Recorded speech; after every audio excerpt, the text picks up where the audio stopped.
আপনি কি কখনো গভীর রাতে হঠাৎ জেগে উঠে অনুভব করেছেন ঘরের ভেতর আপনি একা নন, অথচ চারপাশে কাউকে দেখা যাচ্ছে না? বুকের ভেতর অদ্ভুত চাপ, মনে হচ্ছে কেউ খুব কাছ থেকে আপনাকে দেখছে, কিন্তু আপনি তাকালে কিছুই নেই।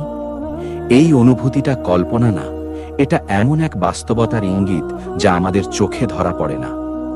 আল্লাহ তাআলা কুরআনে স্পষ্ট করে বলেন, এমন এক সৃষ্টি আছে যারা তোমাদের দেখে কিন্তু তোমরা তাদের দেখতে পাও না।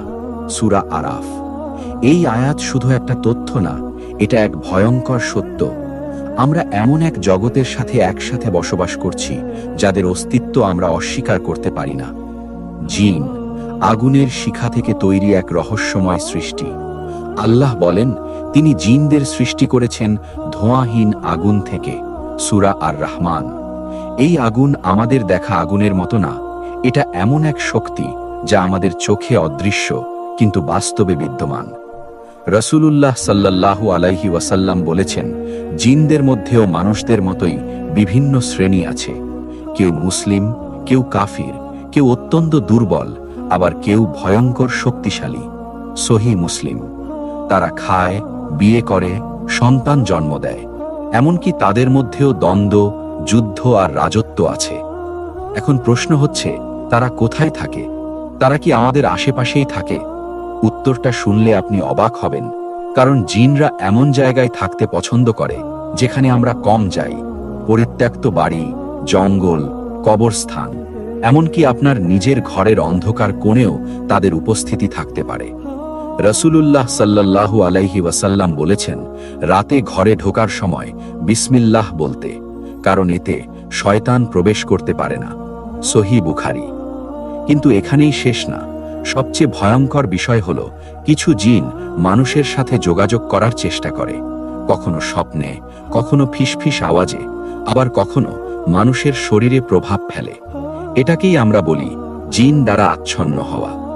কুরআনে সূরা বাকারায় ইঙ্গিত পাওয়া যায়, সুদের সাথে জড়িত ব্যক্তিকে শয়তান পাগলের মতো করে দেয়।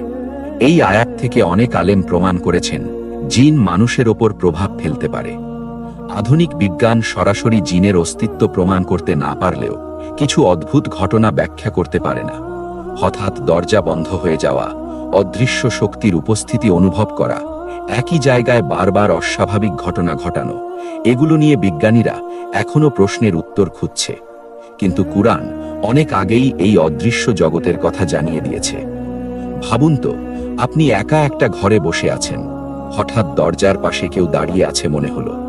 আপনি তাকালেন, কিছুই নেই, কিন্তু আপনার শরীর কাঁপছে। এই মুহূর্তে যদি সত্যিই কোনো জিন আপনার সামনে থাকে, আপনি কি বুঝতে পারবেন? আর যদি সে আপনার সাথে কথা বলতে চায়? ধরুন, রাত গভীর, চারপাশ নিস্তব্ধ, আপনি একা বসে আছেন। হঠাৎ খুব কাছ থেকে কারোর কণ্ঠ শোনা গেল, ধীরে, ফিসফিস করে, তুমি কি আমাকে শুনতে পাচ্ছ? আপনার শরীর ঠান্ডা হয়ে গেল, গলা শুকিয়ে গেল, তবুও অজানা কৌতূহলে আপনি বললেন, কে তুমি?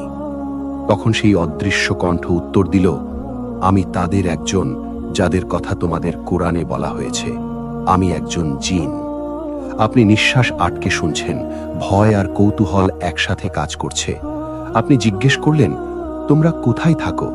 সে বলল, তোমাদের চারপাশেই, কিন্তু তোমরা আমাদের দেখতে পাও না। আমরা সেই জায়গায় থাকি যেখানে তোমরা কম যাও, অন্ধকার, নির্জনতা, আর যেখানে আল্লাহর নাম নেওয়া হয় না। এই কথাগুলো মিলে যায় রাসূলুল্লাহ সাল্লাল্লাহু আলাইহি ওয়াসাল্লামের হাদিসের সাথে, যেখানে বলা হয়েছে, শয়তান সেই ঘরে প্রবেশ করে যেখানে আল্লাহর নাম নেওয়া হয় না। সহিহ বুখারী। আপনি আবার জিজ্ঞেস করলেন, তোমরা কি মানুষের ক্ষতি করতে পারো? কিছুক্ষণ নীরবতা, তারপর সে বলল, সবাই না, আমাদের মধ্যেও ভালো আছে, খারাপ আছে। যারা আল্লাহকে মানে তারা ক্ষতি করে না, কিন্তু যারা শয়তানের অনুসারী তারা সুযোগ খোঁজে মানুষকে ভয় দেখাতে, বিভ্রান্ত করতে। আপনার মনে পড়ে কোরআনের সতর্কবার্তা, শয়তান তোমাদের প্রকাশ্য শত্রু। সূরা ফাতির। আপনি আবার বললেন, তোমরা কি আমাদের কথা শুনতে পারো? সে বলল, তোমরা যখন একা থাকো অনেক কিছু আমরা বুঝতে পারি, কিন্তু সব না, কারণ আল্লাহ আমাদের সীমা বেঁধে দিয়েছেন। এই কথা শুনে আপনার ভেতর কাঁপন ধরল, কারণ এর মানে আপনি কখনো পুরোপুরি একা নন। আপনি প্রশ্ন করলেন, তোমরা ভবিষ্যৎ জানো? সে বলল, না, ভবিষ্যৎ শুধু আল্লাহ জানেন। তবে কিছু জিন আকাশের খবর জানার চেষ্টা করে, তারপর মিথ্যার সাথে মিশিয়ে দেয়। এই বিষয়টি সহি হাদিসে এসেছে, যেখানে বলা হয়েছে তারা আকাশের খবর চুরি করতে গেলে আগুনের শিখা দিয়ে তাড়িয়ে দেওয়া হয়। সহি বুখারী। আপনি শেষ প্রশ্ন করলেন, মানুষের শরীরে প্রবেশ, এটা কি সত্যি? সে কিছুক্ষণ চুপ থেকে বলল, হ্যাঁ, কিছু ক্ষেত্রে ঘটে। যখন মানুষ দুর্বল হয়, আল্লাহকে ভুলে যায়, তখন কিছু শয়তান সুযোগ নেয়। কোরআনে এর ইঙ্গিত পাওয়া যায়। শয়তান মানুষের অন্তরে কুমন্ত্রণা দেয়। সূরা নাস। আপনার ভয় এখন চরমে। তবু আপনি জিজ্ঞেস করলেন, আমরা কিভাবে বাঁচব? সে বলল, আল্লাহকে স্মরণ করো, কোরআন পড়ো, আয়াতুল কুরসি পড়ো, ঘরে ঢোকার সময় বিসমিল্লাহ বলো, অন্ধকারে একা অহেতুক থেকো না। এই উপদেশ রাসূলুল্লাহ সাল্লাল্লাহু আলাইহি ওয়াসাল্লামের শিক্ষার সাথে মিলে যায়। আয়াতুল কুরসি পাঠ করলে রক্ষক নিযুক্ত থাকে। সহি বুখারী। হঠাৎ সব চুপ হয়ে গেল, কোনো শব্দ নেই। আপনি আবার একা, কিন্তু এবার আপনি জানেন এই একাকিত্ব পুরোপুরি একা নয়। এই রহস্যময় সাক্ষাৎকার আমাদের সামনে এক বাস্তবতা তুলে ধরে। জিন আছে, তারা আমাদের দেখে, কিন্তু তারা সর্বশক্তিমান না, তারা আল্লাহর নিয়ন্ত্রণে। পরবর্তী অংশে আমরা জানব জিনদের সবচেয়ে ভয়ঙ্কর দিক, কালো জাদু, আচ্ছন্নতা, আর কিভাবে মানুষ তাদের ফাঁদে পড়ে যায়। চালিয়ে যেতে চাইলে এখনই সাবস্ক্রাইব করুন, ভিডিওটি শেয়ার করুন, কারণ শেষ অংশ আপনার ধারণার বাইরে যাবে।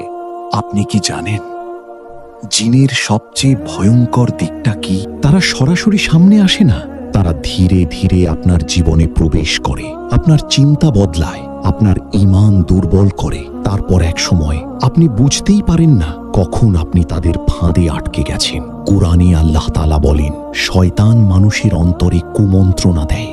সূরা নাস। সে সামনে থেকে না, ভেতর থেকে আঘাত করে।